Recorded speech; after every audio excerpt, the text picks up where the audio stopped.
Shalom teman-teman yang dikasih dalam Tuhan. Gimana kabarnya hari ini? Puji Tuhan, harusnya baik ya. Karena kita harus tetap mengucap syukur di pagi hari ini, karena Tuhan Yesus sudah memberikan kita nafas yang baru, kehidupan yang baru. Dan biarlah hari ini Tuhan akan memakai kita menjadi anak-anak Tuhan yang lebih luar biasa lagi, menjadi anak-anak Tuhan yang juga membawa damai sejahtera dan sukacita buat lingkungan kita. Sebelum kita memasuki renungan pagi pada hari ini, mari kita bersatu dalam doa. Selamat pagi Bapa, selamat pagi Roh Kudus. Kami mengucap syukur Tuhan untuk hari ini, sehingga kami boleh bersama-sama mendengarkan renungan pagi Tuhan. Tuhan, biarlah Engkau pakai telinga hati kami Tuhan. Biarlah kami selalu dengar-dengar akan firman-Mu Tuhan. Tuhan, biarlah Engkau pakai hamba-Mu juga yang akan membawakan sedikit renungan pagi ini Tuhan. Biarlah apapun yang keluar dari mulut hamba-Mu ini Tuhan bisa menjadi berkat dan rema untuk setiap kami Tuhan. Tuhan, biarlah renungan pagi yang kita dengarkan hari ini Tuhan tidak hanya kami dengarkan, tetapi kami bisa melakukannya dalam kehidupan kami sehari-hari. Dan setiap harinya Tuhan kami bisa menjadi anak-anak-Mu yang lebih taat lagi, yang lebih setia lagi Tuhan. Tuhan, tuntun kami Tuhan agar kami bisa mendengarkan renungan pagi ini dengan serius dan bersungguh-sungguh Tuhan. Kami serahkan semuanya ke dalam tangan-Mu, hanya di dalam nama Tuhan Yesus Kristus, Allah kami yang hidup. Haleluya, amin. Di renungan pagi kali ini kita akan membahas mengenai kata-kata bersyukur. Seperti yang kita tahu ya, kita sering banget dengar kata-kata bersyukur itu BERSYUKUR. Nah, bersyukur. Bersyukur itu mungkin gampang banget kita omongin, tapi sebenarnya bersyukur itu sedikit tidak mudah untuk menjalaninya, sedikit susah gitu. Mungkin dalam keadaan kita enak, kita keadaan lagi ada berkat gitu, kita gampang banget untuk mengucap syukur, kayak Tuhan terima kasih, aku mengucap syukur banget hari ini sekolah aku lancar, nilai aku bagus, tugas aku selesai semua, kerjaan aku juga lancar, kayak gitu. Itu sering banget kita denger ya. Tapi ketika kita mengalami kesulitan yang mungkin itu sangat susah, sangat sulit, itu berat banget rasanya buat kita bisa untuk mengucap syukur. Tapi Tuhan Yesus kita pengen supaya anak-anaknya itu bisa mengucap syukur dalam segala keadaan. Entah itu keadaan yang baik, entah itu keadaan yang gak baik. Entah itu keadaan kita punya berkat, entah itu keadaan kita lagi kekurangan atau belum punya berkat gitu kan. Nah, di dalam 1 Tesalonika 5:18 dikatakan, mengucap syukurlah dalam segala hal, sebab itulah yang dikehendaki Allah di dalam Kristus Yesus bagi kamu. Jadi kita harus tetap mengucap syukur, walaupun kita tahu sekarang lagi PPKM ya, kita harus tetap mengucap syukur gitu, karena dengan kita mengucap syukur kita tuh akan lebih tahan menghadapi segala ujian-ujian dalam kehidupan kita. Kita tuh bakal lebih kuat gitu, kita lebih iman kita juga semakin bertumbuh di dalam Tuhan gitu. Dalam tantangan setiap kehidupan kita tuh kita pasti kayak mengandalkan Tuhan, kita akan memprioritaskan Tuhan. Alasan mengapa kita harus bersyukur kepada Tuhan. Di poin pertama, kenapa sih kita harus mengucap syukur kepada Tuhan gitu. Poin yang pertama, karena kita diciptakan menurut gambar dan rupa Allah. Seperti di Kejadian 1 ayat 26-27 dikatakan, berfirmanlah Allah, baiklah kita menjadikan manusia menurut gambar dan rupa kita, supaya mereka berkuasa atas ikan-ikan di laut dan burung-burung di udara, dan atas ternak dan atas seluruh bumi, dan atas segala binatang melata yang merayap di bumi. Maka Allah menciptakan manusia itu menurut gambarnya, menurut gambar Allah diciptakannya dia, laki-laki dan perempuan diciptakannya mereka. Nah, jadi di poin yang pertama ini, kenapa sih kita harus mengucap syukur kepada Tuhan? Karena Tuhan itu menciptakan manusia itu bukan seperti Tuhan menciptakan hewan.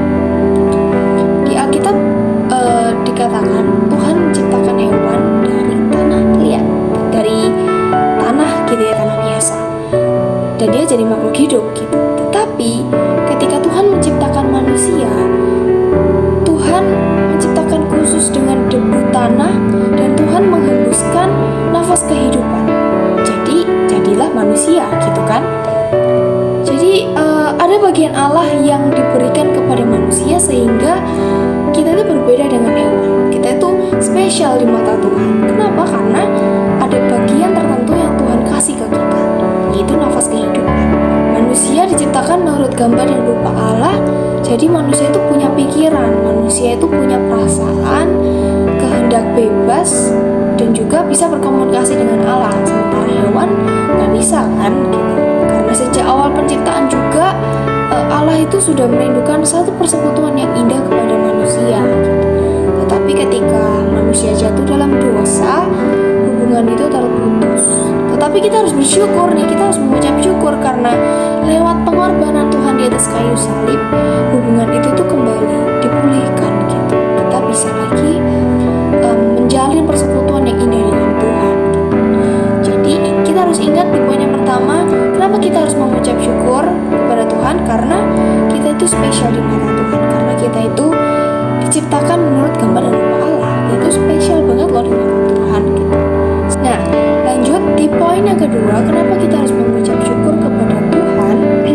Karena keselamatan yang dijanjikan oleh Tuhan Yesus. Di Yohanes 3:16 dikatakan, ini ayat hafalan ya biasanya. Seharusnya kalian teman-teman yang dengerin harusnya udah hafal ya.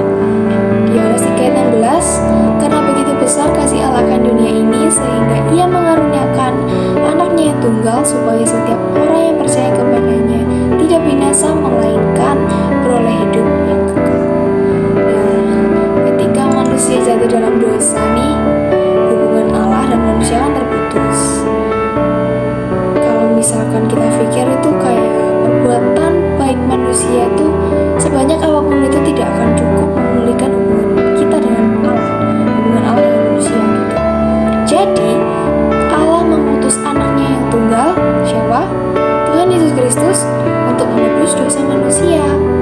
Jadi hanya melalui Tuhan saja, Tuhan Yesus saja, manusia itu bisa diselamatkan dan tidak ada cara yang lain. Tidak ada Allah lain, tidak ada cara yang lain supaya kita mendapatkan keselamatan.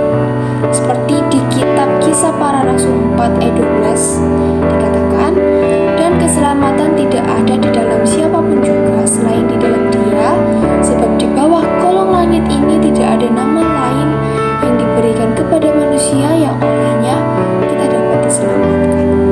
Kita juga sering dengar kan, kita bisa sampai kepada Bapa di surga hanya melalui Tuhan Yesus saja. Tidak ada cara lain, tidak ada Allah lain gitu kan.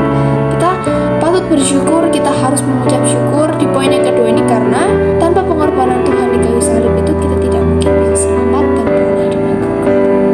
Jadi di poin 2 ini kita harus mengucap syukur kepada Tuhan karena Tuhan itu loh sudah menjanjikan kita keselamatan. Dan gak ada Allah lain, gak ada Tuhan lain yang bisa menjanjikan itu.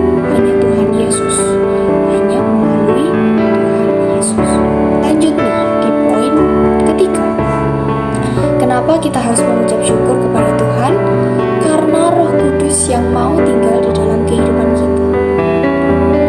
Di 1 Korintus 6:19 dikatakan, atau tidak tahukah kamu bahwa tubuhmu adalah bait Roh Kudus yang diam di dalam kamu, Roh Kudus yang kamu peroleh dari Allah, dan bahwa kamu bukan milik kamu sendiri.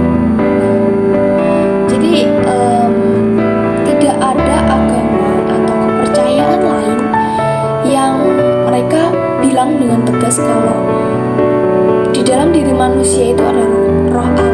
Hanya orang-orang Kristen, hanya orang-orang yang percaya kepada Tuhan Yesus yang berani berkata, yang berani ngomong kalau misalkan di dalam diri itu ada roh Allah, dalam diri ini ada roh Kristus gitu.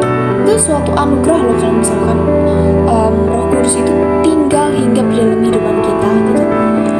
Dan kita itu siapa sih, bisa-bisanya kita itu diperkenankan untuk menjadi bait Roh Kudus gitu. Jadi di poin yang ketiga ini kita harus mengucap syukur karena Roh dalam kehidupan kita, Roh Kudus yang tinggal dalam kehidupan kita itu nantinya yang akan menolong kita, yang akan memimpin kita, yang akan menghibur kita gitu. Jadi kita harus mengucap syukur, kita harus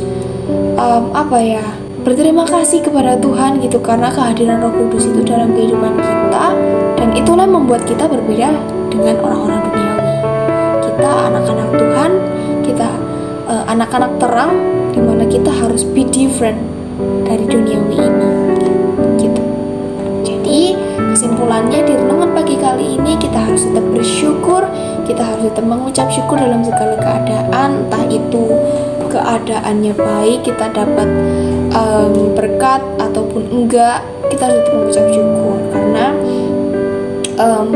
banyak hal-hal lain yang patut kita syukuri dalam kehidupan ini gitu. Kayak contohnya pagi hari ini kita bisa mendapatkan nafas yang baru, kita bisa mendapatkan kehidupan yang baru, itu semua karena anugerah dan kemurahan Tuhan. Jadi sebisa mungkin setiap saat, setiap detik, setiap waktu kita harus tetap mengucap syukur. Terima kasih Tuhan atas segala kebaikan-Mu dalam kehidupan aku gitu. Jadi terima kasih buat teman-teman yang sudah mendengarkan renungan pagi kali ini. Semoga kiranya renungan pagi kali ini bisa menjadi berkat dan hikmah untuk setiap kita. Tuhan Yesus memberkati.